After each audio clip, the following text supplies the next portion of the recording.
Hi, I'm Kate Arthur, Variety's editor at large. With me tonight, as part of our original screenplay roundtable, are Aaron Sorkin, Trial of the Chicago 7, Emerald Fennell, Promising Young Woman, Andy Siara, Palm Springs, Kevin Willmott, Da Five Bloods, and Judd Apatow, The King of Staten Island.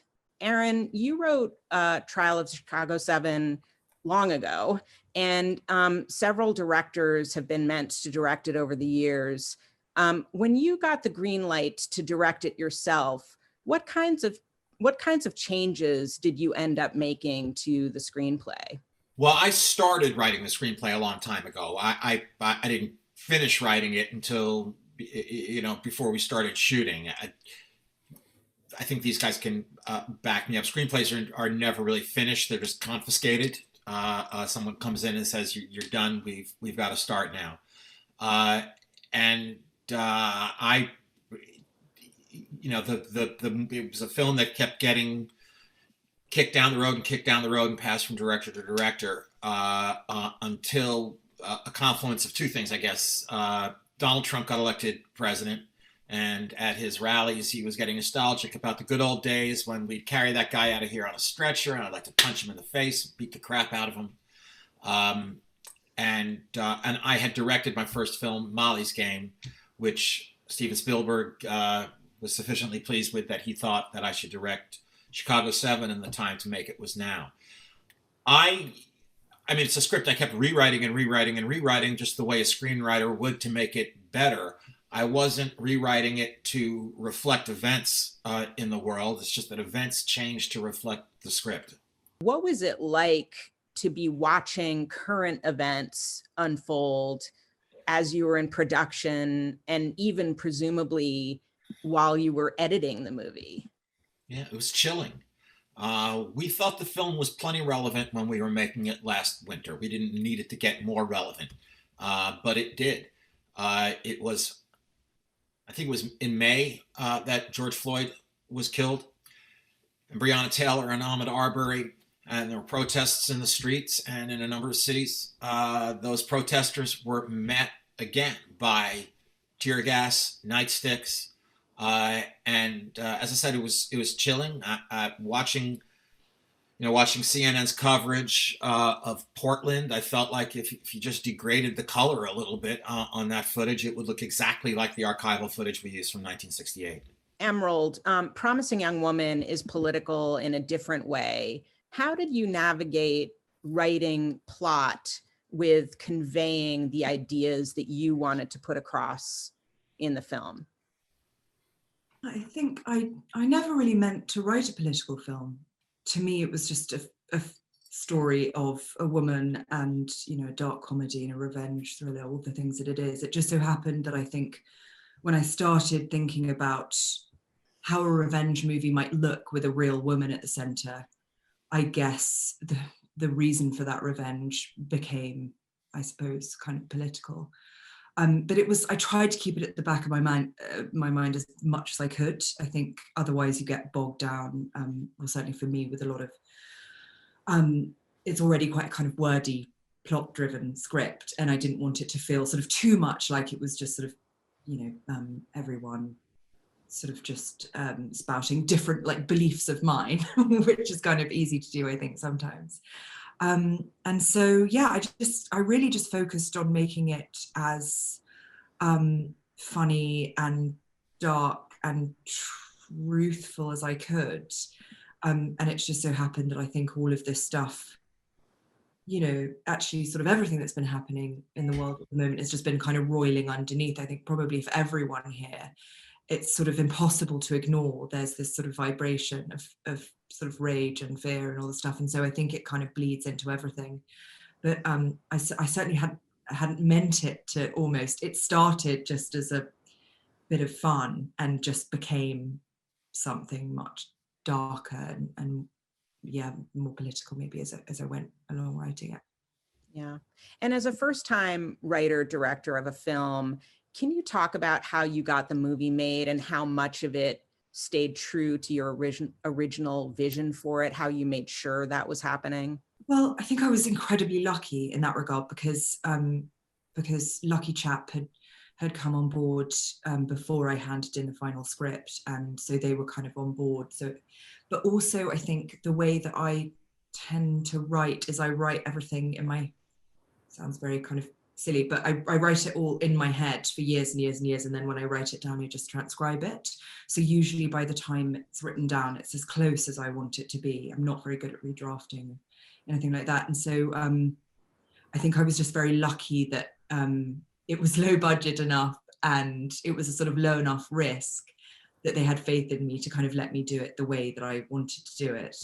And there was very, very little, you know, very, very little in the way of like interference, I suppose. I'd heard so many horror stories from, you know, friends who'd kind of come up against that sort of thing, but I was very lucky. And I think what was good about the script, because I suppose in some ways it is a bit divisive, people were either just absolutely not in, just really didn't care for it at all, it was terrible, or, you know, or they really liked it and they got it and they were kind of all in. So I think that it's salvation and probably mine too.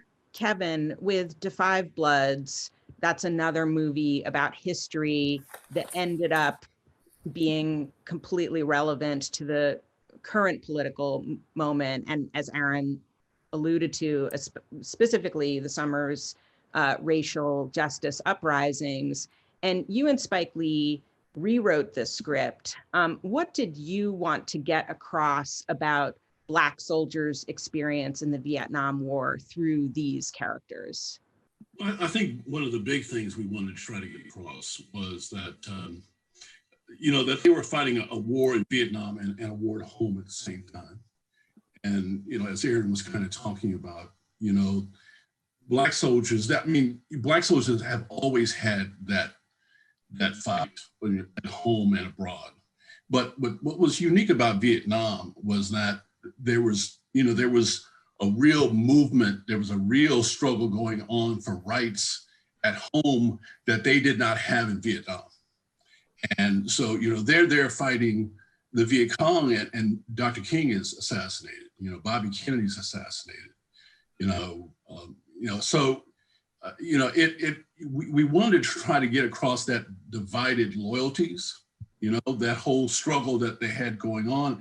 And I think the other thing we wanted to show was that Black soldiers had a real kind of love for each other. They had that's what the whole Bloods thing is all about. That's what Gap Handshakes are all about.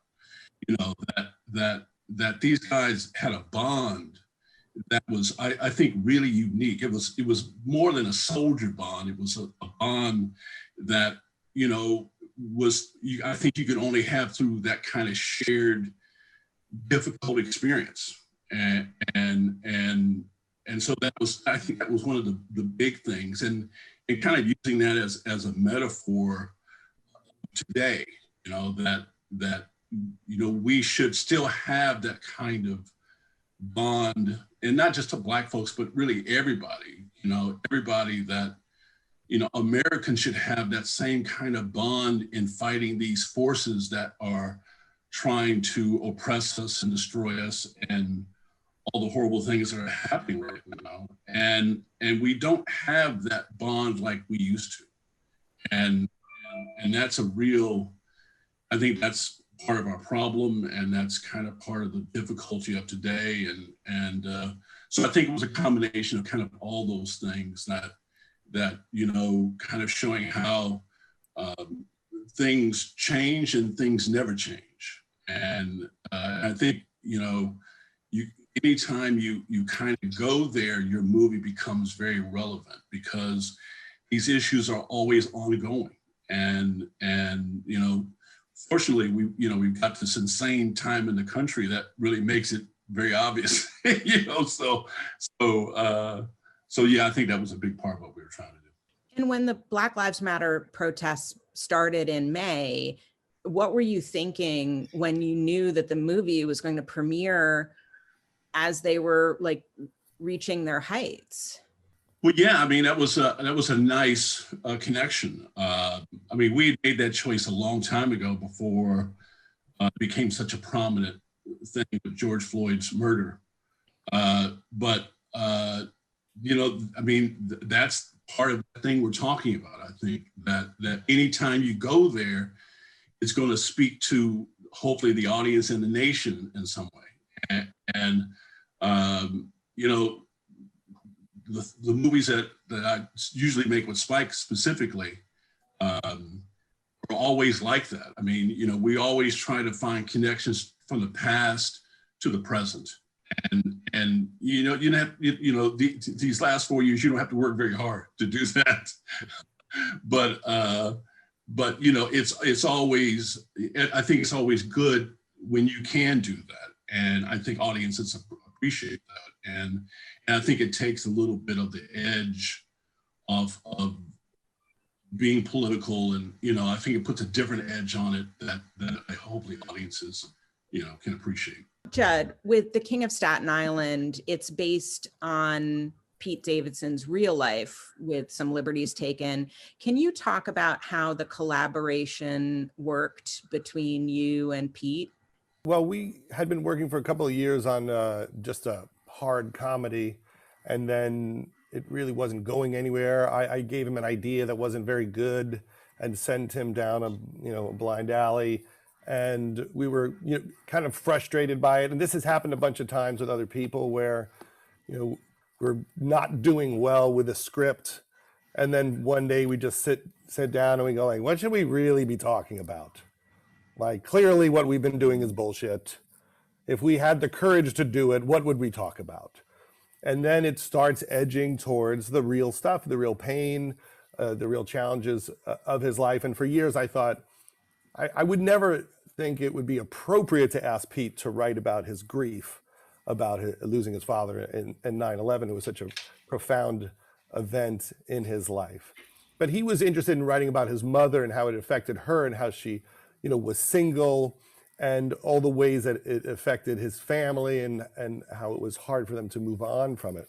So slowly we just spent, a year just talking about it, just talking about how it affected him, what his pain was really about, what this, suicidal ideation was about, which was a big issue in his life, especially as a younger person.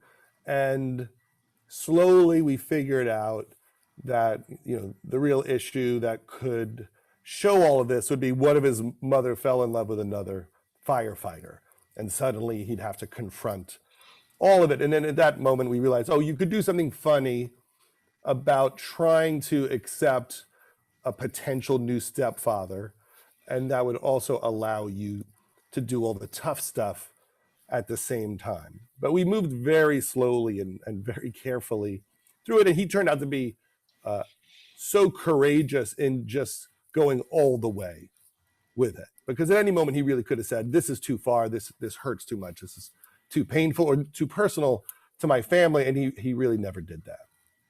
Given that you're comedians, was there also a lot of writing going on set? Like, how was that part working, or was it fixed? I think we knew emotionally what we wanted to do with every scene, but I'm certainly always a believer that with certain types of scenes, when you have actors and actresses that are good on their feet, who can really own their characters, that if you shoot the script that you've worked so hard on, you have that in the can, and then it's always good to take a little time to explore and see, what feels right for them in the moment. And especially with people like Bill Burr, who really owns that character. And, there were moments that, he came up with things which I just never could have come up with. There's a moment where Pete says, so you love me? And Bill just doesn't answer. And he's just not going to say it. And Pete says, well, what? You're not going to say it? What if I die? Which is the place where Pete goes to all the time. And Bill says, well, then I'll be the guy who had a chance to say it and didn't say it, and that's something that, a person like Bill Burr would come up with in the moment that I'm always hoping will happen. Andy, how did you strike the tricky tonal balance of Palm Springs, given that it's a dramedy with a sci-fi twist? I don't know. That's a good question. I think from the beginning, it was always like Max, the director, and I, when we decided we wanted to make a movie together, we were like, what bonded us was our love of, like, we can love The Great Beauty just as much as Dumb and Dumber, just as much as Rachel Getting Married, and it was kind of like taking these influences and just like, you know, how do we fashion a movie out of that so you can go from like one extreme of like silly slapstick comedy to like hopefully ending a scene with like some type of emotional gut punch. And so you know, the movie was born out of like the same kind of stuff that Judd's talking about, like shame and fears of love and depression and all that stuff. So like it's already rooted in like a more like a darker place. So take that, and I mean, my look at life is kind of silly and sad at the same time. So therefore, I guess I didn't really think so much about how to strike the balance as just like I think these characters, they just how they see the world, and they see both the sadness and the silliness in it at once. So. Can you talk about you experienced the mythical Sundance bidding war, the up all night negotiation, which, you know, it broke the record. Luckily had Hulu involved from the start as a partner. Can you describe what that was like to experience? Yeah, we had very low expectations from the very beginning of this movie. Like I said, when Max and I were like, let's do a movie, we were aiming at that, like, you know, $50,000 marker. Like, let's just do a movie we can maybe find some rich dentists to help fund. And then I think over the years of writing it, I also like some good set pieces, or, you know, throw in some dinosaurs. And so the budget got a little bigger. And then at that point, Andy Samberg got involved. And it was like, once it got to Samberg and Party Over Here, his production company, I think that already exceeded my expectations. And so I already kind of like, I tried to just have a more, you know, zenned out approach to it all. Like, it was no longer like, whatever happens in the movie happens in the movie. So I didn't have any expectations at that point. So going into this, even getting into Sundance, that exceeded my expectations. And then being there, like, I assumed maybe, you know, someone would pay a couple dollars to release it somewhere. And then I had no idea that would happen. And so like all along the way, like I've read about those stories and heard about those all night bidding wars. And I remember as we were walking to one of these suites to hear pitches at 11:30 at night, after like, I think after the third time we'd be hungover in one day. And Andy's agent said to me, he's like, just so you know, this doesn't happen very often. It happens like once a Sundance. And I'm like, okay. And it seems weird to be pitched to with such big numbers at midnight or 1 a.m. or 2 a.m. on a Sunday night after everyone's been drinking all day. Like, it seems like counterproductive, but yeah, it was just a very surreal experience that exceeded every expectation. So, and I feel very, very fortunate that, like, you know, it was the last film fest that was in person, and I don't know if those kind of deals will be done at least for a while again. And I think to have that marriage of like two very forward-thinking companies like Hulu and Neon together, and they knew what to do with this movie. So it was just, yeah, feel very fortunate and very lucky to be in that position. So Warner Brothers recently announced that its entire 2021 slate will go onto its streaming platform, HBO Max. Judd, King of Staten Island was among the first movies to announce it was going VOD and not even trying to open theatrically. What was that experience like for you, and what did you think of the Warner's announcement? You know, for us, I felt grateful that I could get the movie out there. I felt like there was something strange happening, which is our movie was about nurses and firefighters and first responders, and it felt appropriate for people to see a movie that showed an appreciation for that sacrifice at that moment. Obviously, I was disappointed to not be in a movie theater because we tested in movie theaters. We knew how big the laughs were and how much the audience was enjoying it. But I also thought the only other option would be to wait a year or a year and a half. And that felt wrong to me. I thought, well, people are so sad and bored in their houses, and the only thing I really have to give to the human race is something pleasant at a time like this that might make you feel happy and appreciate the people that are risking their lives for you.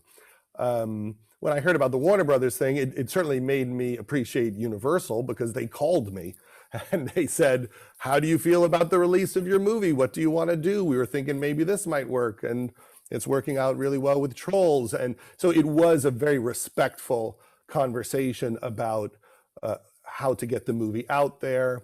And we had real conversations about, the finances of the movie in this moment in time. So it's somewhat shocking that a studio for their entire slate could call what appears to be nobody. It's the type of disrespect that, you hear about in the history of show business. But to do that to just every single person that you work with is really somewhat stunning. And I feel for all of those people, because it creates a financial nightmare, because most people are paid residuals, they're paid back end points, and what what they get out of it for years and years of hard work is usually based on the success of their films. And so now, what does it mean to have a movie go straight to streaming? How do they decide what to pay you? Do you even have a contract that allows you to negotiate, or is it really just up to them at this point? It raises thousands of questions, which I'm sure are very complicated. And also it puts a lot of writers and directors and actors in a situation where they have to decide, do I want to fight the studios? I mean, there's only 3 or 4 studios. So if you really fight for your money and fight and say this is not being handled correctly, on some level, you're considered, a person who's a troublemaker. And so I think it's very, very unfair. And I hope that they take the time to treat everyone as they should, because it is a sea change in the industry. And what a lot of people don't understand in terms of how people are remunerated is you're remunerated based on how many people pay money to see your movie. If they put it on a streaming service, no one knows how many people got Hulu just to watch, any of these movies. So in a way, you get cut out of the stream of money that comes in. So if they get 35 million people who get HBO Max just for Wonder Woman, the people at Wonder Woman don't get cut in on that, because there's no way to prove why they got HBO Max. It's very, very complicated. And hopefully writers and directors and everyone who works on it will be treated with a lot of respect and care as this massive transition happens. Aaron, what do you think? Well, first, I had the same good experience that Judd did with Paramount, which was supposed to distribute Chicago 7. It was, I think, in June. There was a marketing Zoom call, and Jim Giannopoulos, the head of the studio, was on the call. And at the end of the marketing meeting, he told us that they had done market research to find out when people were going to feel safe about coming back to the movies, and that the first group that was going to return to movie theaters were the people who were denying that coronavirus was real. And I just think in the Venn diagram of people who might go see Chicago 7 and people who think that the coronavirus is a hoax, that there wasn't I didn't have confidence that they were going to show up on opening weekend. So Jim said, should we dip a toe in the streaming world? We all wanted the film to come out before the election, not because we thought that we could affect the result of the election, but just because now is when people are talking about these things. Now is the right time to release it. And having Netflix come along was like having a lifeboat come along that has luxury cabins and a buffet. It was an incredible gift. Nobody wants anybody to go back to theaters until it's safe, but I really do believe that. And by the way, for me, yes, there's the big screen and there's the sound, but the real thing that you miss about theaters is an audience, that shared experience. It's simply a different experience, and it's the experience you want. And I believe that nothing can replace that, and that people will go back to the movies. Yeah, I agree. Does anyone agree with me?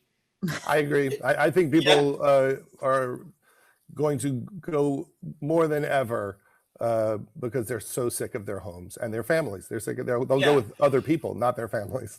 I don't think they're going to go to the Warner Brothers movies. I think they are going to watch those, at least in 2021, on HBO Max. But once it does get safe, you know, we like to do things on Friday night and Saturday night. You know, movies that's where you go on a date. It's where you go with your family. It's where you go with your friends. And people do want that audience experience. Emerald, your movie is the only one that has not been released yet. And I was at the premiere of Promising Young Woman at Sundance, and it was like the most, I mean, it's a wonderful movie to see with an audience. What's your thinking about all of this? And, you know, it is going to come out in theaters, but what's your understanding of what that means these days? I mean, I have no idea is the answer. I mean, I think I, like everyone else, was incredibly lucky. Focus, just so amazing. The distributors, they would, I think, as you say, the thing about Promising Young Woman is it, on the face of it, it seems like quite a kind of serious, dour movie, but actually it's more than anything, it's comedy. It's sort of dark comedy. And I think having the audience for a movie like that, so much of it is about having permission to laugh. We found so much the few screenings we did that the moment that one person kind of started laughing, everyone realized like, oh shit, okay, fine, we can laugh at this stuff. Good, I wasn't sure. And that, you know, I suppose all of our concern was that if people are watching it alone or, you know, at home, maybe with just one other person, and they're not able to then talk about it kind of physically afterwards, that maybe the experience would be kind of significantly different. But at the same time, you know, you also don't want people to go to the movies when it's not safe. So I think Focus kind of tried to, you know, we tried to kind of set a balance between, like, you know, when things were still open and it was still safe, but people would also have the opportunity to, you know, watch it at home, you know, hopefully quite swiftly afterwards. And I mean, I don't know, as for the rest of it, the Warner Brothers of it all, I think I just agree with everyone else. To just not be told, to not be in the conversation is peculiar and sort of, and it seems kind of deeply short-sighted.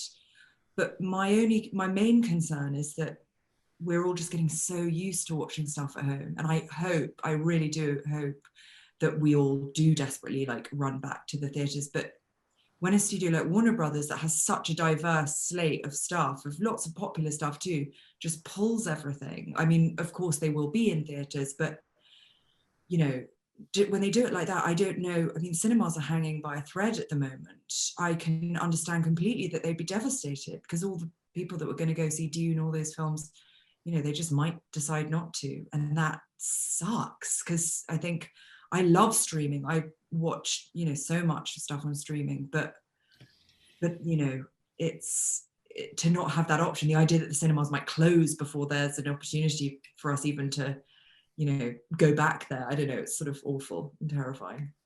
Kevin, have you seen Da 5 Bloods in a theater? Yes, I have. Yeah, we, you know, the test screenings we had before the release on Netflix, I got to see it with several different audiences. Was it fun? Yeah, it was great. I mean, you know, that's the thing I think everybody's saying.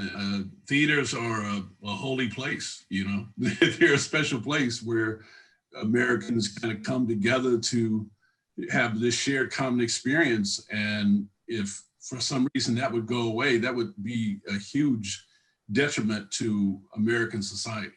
I mean, you know, that shared experience it's one of the few kind of shared experiences we have in the country besides sports, when you really get down to it, you know, and it's a meaningful experience, you know. I mean, that's the thing that you when you don't get to see your film with an audience, you know, I think for the writer especially, you know, we want to, you know, obviously you want to hear the jokes, you want to hear the laughter, but you want to hear those gasps, but you want to hear those super quiet moments. I mean, that's kind of the real paycheck, you know, when you really get down to it. I mean, that's how we get paid. And And so, yeah, I feel very fortunate that I did get to see The Five Bloods with an audience, because that it's tough. It's tough when you don't get that. Where are you all finding inspiration these days? Like, where are you looking to find the stories you want to tell next? I will pick on. Well, Judd, you're writing the pandemic movie for Netflix, right? The quarantine movie. I am entering those waters. Yes. What are those waters like? How's the water? Well, basically, I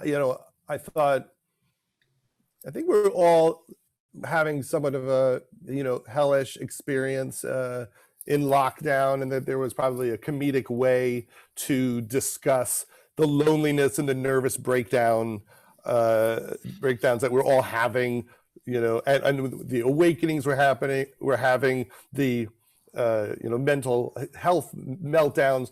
And so as I kept hearing about people trying to make film and television in bubbles during this time, in the NBA bubble, I thought, well, that seems like a comedic space, a group of actors and actresses stuck in a hotel trying to get through shooting a movie, all having a nervous breakdown of some sort. So that's what we're attempting to do. And hopefully it will be funny in a visceral way for us to laugh at what the challenge of this has been.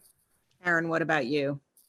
Well, I have a prediction. I think that screenwriters, television writers, playwrights are going to write a lot about these last few years. There's a lot to write about, but my prediction is that Trump will always be an offstage character, an off-screen character, and the reason why is that he's just not plausible. I don't think you can write Trump or have an actor play Trump and have it be much different from Alec Baldwin. He's not plausible, and any of us, we can write protagonists, antagonists, heroes, villains, anti-heroes, but there's no such thing as an interesting character who doesn't have a conscience, who doesn't care about his actions. They don't weigh on him at all. He's not put through anything. He doesn't change. So I think that that writers are going to find a way to tell these stories, but make sure that Trump is just only seen in news footage. Andy, what about you? Do you think that, it's been such a crazy few years, and what are you inspired by these days? Yeah, I feel like at the beginning of this pandemic, like many people, I think, it felt like, what's the point? What's the point in writing a silly thing? Existential dick jokes. But then, sure enough, you have to like power through and find purpose in the writing or whatever. And I just, in looking at Palm Springs, I don't think I realized how influenced by, the election that movie was. And just as an example, like I remember that day very clearly after the election, where like, okay, well, if this person can be elected president, then the laws that govern humanity and decency no longer exist. So therefore, life is meaningless. So then what do you do? And that kind of became like, the movie, a person navigating through like a meaningless existence. But I didn't realize, in it, I didn't realize that's what I was actually like trying to work through, I guess. And so therefore, at the same time, all I'm trying to do now is just absorb and, give myself time to think about shit. And then I know that it will inherently like find its way into whatever I'm working on, without being like directly about anything that's happened this year, but it's like the feeling that comes from this year. And I know it'll like, I don't know, I'm curious to see what the rehardwiring of our brains collectively this does in the years that come, in the same way that the effects of 9/11 can be looked at, and like how that changed everything. Like I think we're still so in it right now that I don't know if we know what those effects are yet. Well, that kind of ruins my next question. I'm sorry. No, which is just that now that the door is closing on the Trump administration, as Aaron said, how do you think film buffs will look back on this period in movie making history? Like, what do you think people will think people were trying to say during the past 4 years? Kevin, what do you think? Well, I think in a lot of ways, we've gone back for a lot of inspiration. We've kind of gone back and looked at, similar periods. And I think that's what we tend to do when we're dealing with something that you can never understand. I mean, the whole, I don't call him Trump, I call him King Tang. King Tang, he was such a beast, and he had such a horrible effect, a monstrous effect on the country, that it's kind of like what Aaron was kind of getting at. I mean, we're all still trying to get our heads around this, and it's like, it's something we've all gone through before. I think that for me, it was, it made me think a lot about how we got here. And I think we got here because Obama was elected, and that shook a lot of white folks up in a deep, profound way. I live in Kansas, so I get to see them up close and personal. Deep red state, trucks, Confederate flags, the whole bit. And folks just, cannot get their head around the country that has really arrived and is coming. And I think that this whole period is the transition to the next America. And that next America is the one I think folks like us have always hoped for and have always kind of fought for in various ways. But there's a whole bunch of folks that next America is the problem, and they're very upset about it, and they're going to fight to the bitter end to keep it from happening. So I'll be honest with you. For me, the pandemic, I'm just glad I've got a job. I'm glad that you see so many people catching hell right now, and I'm just glad I'm not one of them. I only think there's one person that really knows the answer to that question. Yeah. I'd like to read a section right now from this. I think it's, I think it's been heartbreaking to see the support that a monster can get. And I think that, it certainly has revealed all the flaws in our country, in our system, in our people. And let's hope that now that so much has been exposed, that it can be dealt with, because there was a period where we were like, I guess everything's going fine.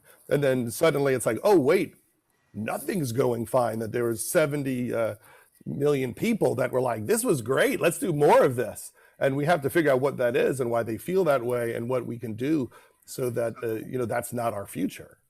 Yeah. I think also we'd all forgotten how comfortable people are with cruelty. Like there's something really, what's been so distressing about the whole thing is how normal it's become, how kind of mundane, and the pandemic feels like such a kind of strange reflection of that. It was interesting, Aaron talking about the landscape of Trump's interior life is just flat. There's nothing changes. He's just living in a Groundhog Day of kind of burgers and sort of self-regard. And I think that he seems like such a shocking outlier. He seems like such an absurd character. But the fact is that still roughly 50-50. And that's so chilling. And I want to be optimistic.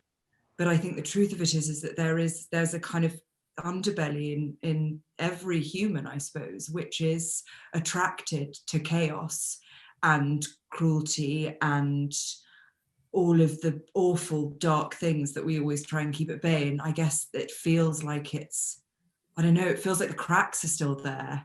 you know, and the stuff is still coming out. I don't know how it's going to get plugged as quickly as, you know, we want it to. It's frightening. It's been kind of frightening, but not in a way that a horror movie is frightening, in a way that, like, I don't know, I'm trying to think of some kind of like incredibly boring administrative, it's like being in a, I don't know, it's the combination, isn't it, of horror and things just slowly being normalized until, you know, people stop asking questions so much. That's what's become normal really frightens me, I think. Given that television is a dominant medium right now, and also just the uncertainty in the movie business, what is it like to be a screenwriter of movies these days? Maybe I'm in denial, but I guess I'm kind